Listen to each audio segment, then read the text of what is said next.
Thread lifts have been touted in the popular press as a non-surgical facelift. It hasn't worked out. The thread barbs slip, and the amount of lift that looked pretty good right after surgery is totally gone within a month or two. Then the little barbed sutures become palpable and act like a thorn in the tissues. I, however, have been doing soft suture suspension lifts for over 30 years. In over 1,000 cases, I have suspended all the tissues underneath the chin from one mastoid to the other mastoid on a non-absorbable suture that holds those tissues up forever. It's the only answer to gravity, which is constantly pulling everything down. Dr. Sasaki in Pasadena has taken this method to a medial vertical facelift that pulls the nasolabial fold up right on the front of the cheek.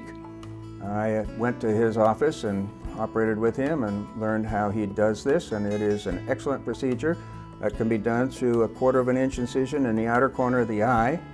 The little tiny scar virtually disappears, and for people that aren't ready for a full facelift, that need mainly just the medial face part of the lift, this is the best answer, and it's like half the price of a facelift.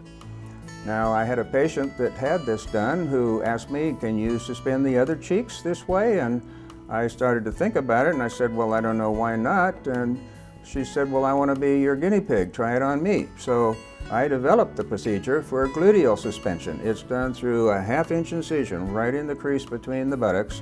Of course, we use much heavier suture material to hold up the buttocks, and it's much longer, and we have to use much longer needles, but it works out very well. There's no scar on the buttocks at all, and saggy buttocks become pert and lifted again.